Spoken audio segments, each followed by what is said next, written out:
Hi friends, welcome to RK Competitive Adda YouTube channel. So ఈ వీడియోలో మనం ఆంధ్రప్రదేశ్ రాష్ట్రంలో జాబ్ క్యాలెండర్కి సంబంధించి, డిఎస్సికి సంబంధించి, సీటెట్కి సంబంధించి లేటెస్ట్ అప్డేట్స్ అనేవి ఈ యొక్క వీడియోలో తెలుసుకుందాం. ప్రతి ఒక్కరు కూడా వీడియోని ఎండ్ వరకు చూడండి.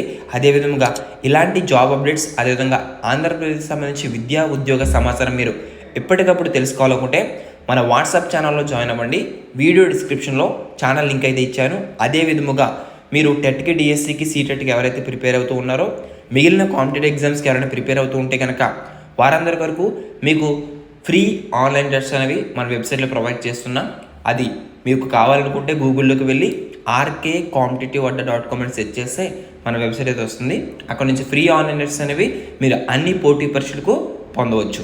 అయితే మనకు ముఖ్యంగా చూసుకున్నట్లయితే కనుక జాబ్ క్యాలెండర్, ఆంధ్రప్రదేశ్ జాబ్ క్యాలెండర్కి సంబంధించి మనకి విద్యాశాఖ మంత్రి నారా లోకేష్ గారు కొన్ని కీలక ప్రకటన అయితే చేశారు. డిఎస్సికి సంబంధించి హామీ అయితే ఇచ్చారు కదా, ఆ యొక్క డిఎస్సికి సంబంధించి కూడా ఏడాది లోపే టీచర్ పోస్టులు భర్తీ చేస్తామని, ఈ యొక్క డిఎస్సి ద్వారా ఉపాధ్యాయుల నియామకం ఈ విద్యా సంవత్సరం ఆఖరికి పూర్తి చేస్తామని హామీ అయితే ఇచ్చారు. అది ఇచ్చిన హామీల్లో భాగంగానే అధికారంలోకి రాగానే ముఖ్యమంత్రి గారు దాదాపు 16,000 ఉపాధ్యాయ పోస్టుల భర్తీకి డిఎస్సిపై తొలి సంతకం చేశారని గుర్తు చేశారు.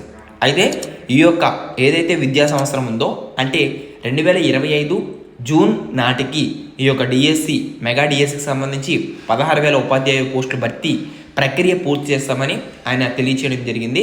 ఇక అదే విధముగా జాబ్ క్యాలెండర్కి సంబంధించి చూసుకున్నట్లయితే కనుక ప్రతి ఏటా కూడా ప్రతి సంవత్సరం జనవరి నెలలో జాబ్ క్యాలెండర్ను ప్రకటిస్తామని రాష్ట్ర మానవ వనరులు, ఐటీ, ఎలక్ట్రానిక్స్, కమ్యూనికేషన్స్ శాఖ మంత్రి నారా లోకేష్ వెల్లడించారు. అయితే ఏదైతే ఈ యొక్క జాబ్ క్యాలెండర్ ఉందో, ఆ యొక్క జాబ్ క్యాలెండర్కి సంబంధించి మనకి ఎస్ఐ, కానిస్టేబుల్ పోస్టుల భర్తీకి కూడా మనకి ఆ యొక్క జాబ్ క్యాలెండర్లో నోటిఫికేషన్ ఇచ్చే అవకాశాలు అయితే ఉన్నాయి. సో 2025 ఏడాదికి ఏమేమి ఉద్యోగాలు భర్తీ చేయబోతున్నామని ఆ యొక్క జాబ్ క్యాలెండర్లో వారు విడుదల చేస్తారు. ఇక సీటెట్కి సంబంధించి మనకి ఇటీవల సీటెట్ నోటిఫికేషన్ అయితే రిలీజ్ చేశారు. ఆ యొక్క సీటెట్ నోటిఫికేషన్ సంబంధించి మనకి ముందుగా ఇచ్చిన నోటిఫికేషన్లో డిసెంబర్ 1వ తేదీన పరీక్ష నిర్వహిస్తామని తెలియజేశారు.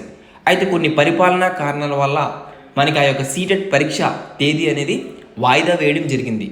అంటే మనకి డిసెంబర్ 15వ తారీఖున ఈ యొక్క సీటెట్ పరీక్ష నిర్వహిస్తామని సీటెట్ అఫీషియల్ వెబ్సైట్లో నోటీస్ అయితే రిలీజ్ చేశారు. ఓకేనా? సో ఎవరైతే సీటెట్కి అప్లై చేసుకున్నారో వారందరూ కూడా మీరు ఈ యొక్క పరీక్ష తేదీ అనేది మారింది. డిసెంబర్ 15వ తారీఖున మనకి ఈ యొక్క సీటెట్ పరీక్ష అయితే నిర్వహిస్తారు. ఇక అదేవిధంగా ఎవరైనా అప్లై చేయాలనుకుంటే కనుక మీకు అక్టోబర్ నెల 16వ తారీఖు వరకు కూడా సమయం అయితే ఉంది, అప్లై చేసుకోండి. అదే విధముగా సీటెట్కి సంబంధించి ఇంకా మరిన్ని వివరాలు కావాలనుకుంటే వీడియో డిస్క్రిప్షన్లో నోటిఫికేషన్ ఇన్ఫర్మేషన్ లింక్ అయితే ఇచ్చారు. ఆ యొక్క లింక్ మీద క్లిక్ చేసి ఇంకా పూర్తి వివరాలు తెలుసుకోవచ్చు. ఏమైనా డౌట్స్ ఉంటే కామెంట్ సెక్షన్లో కామెంట్ చేయండి. సో ఒకవేళ సీటెట్కి సంబంధించి ఇంకా అప్లై చేయకపోతే ఖచ్చితంగా అప్లై చేయండి.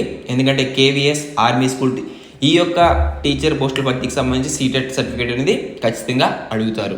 ఇక ఏపీ టెట్కి సంబంధించి రేపు హాల్ టికెట్స్ అయితే విడుదల అవుతాయి. సో ప్రతి ఒక్కరు కూడా డౌన్లోడ్ చేసుకోండి. ఈ విధంగా అప్డేట్స్ అయితే ఉన్నాయి ఆంధ్రప్రదేశ్ సంబంధించి. ఎప్పటికప్పుడు ఇలాంటి అప్డేట్స్ డైలీ కావాలనుకుంటే మన యూట్యూబ్ ఛానల్ సబ్స్క్రైబ్ చేసుకోండి. All the best for everyone. Thanks for watching. Have a nice day. జై హింద్.